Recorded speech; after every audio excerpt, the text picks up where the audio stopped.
Hi hello namaste welcome to Telugu one. This is Divyasri. Guntur Kaaram చిత్రం మరికొద్ది గంటల్లో ప్రేక్షకుల ముందుకు రానుంది. అయితే ఈ సినిమా రాజకీయంగా ఎలాంటి ప్రకంపనలు సృష్టిస్తుందనే ఆసక్తి అందరిలో నెలకొంది. ఈ సినిమాలో పొలిటికల్ టచ్ ఉంటుందని ముందు నుంచి ప్రచారం జరిగింది. ఆ మధ్య సెట్స్ నుంచి కొన్ని ఫోటోలు కూడా లీక్ అయ్యాయి. వాటిలో జనదళం పార్టీ నేతగా ప్రకాష్ రాజ్ కనిపించాడు. దీంతో గుంటూరు కారంలో పొలిటికల్ టచ్ ఉండడంపై అందరికీ క్లారిటీ వచ్చింది. ఇక తాజాగా విడుదలైన మేకింగ్ వీడియోలో కూడా మహేష్ బాబు పక్కన నిల్చొని ఉన్న వ్యక్తి జేడీపీ అని రాసి ఉన్న పార్టీ కండువా వేసుకొని ఉన్నాడు. ప్రస్తుతం దీని గురించి సోషల్ మీడియాలో ఆసక్తికర చర్చ జరుగుతోంది. పవన్ కళ్యాణ్, దర్శకుడు త్రివిక్రమ్ ఎంత మంచి స్నేహితులో తెలిసిందే. జనసేన పార్టీని స్థాపించిన పవన్ ప్రస్తుతం ఆంధ్రప్రదేశ్ రాజకీయాల్లో కీలకంగా ఉన్నారు.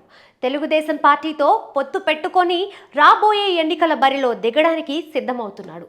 కాగా జనసేన పార్టీని జేఎస్పీ అని, తెలుగుదేశం పార్టీని టీడీపీ అని సంబోధిస్తుంటారు. అయితే త్రివిక్రమ్ తన స్నేహితుడి కోసం ఆ రెండు పార్టీల పేర్లను కలిపి జేడీపీ అని పెట్టాడా అనే సందేహం కలుగుతోంది. ఒకవేళ అదే నిజమైతే మాత్రం ఈ సినిమాలో ఏపీ అధికార పార్టీ వైసీపీపై సెటైర్లు ఉంటాయి అనడంలో సందేహం లేదు. మరోవైపు గుంటూరు కారంలో ఆంధ్రప్రదేశ్, తెలంగాణ రాజకీయాలను ముడిపెడుతూ కూడా సన్నివేశాలు ఉంటాయని తెలుస్తోంది. ఈ లెక్కన విడుదల తర్వాత తెలుగు రాష్ట్రాల్లో ఈ సినిమా ఎలాంటి రాజకీయ ప్రకంపనలు సృష్టిస్తుందా అనే ఆసక్తి నెలకొంది.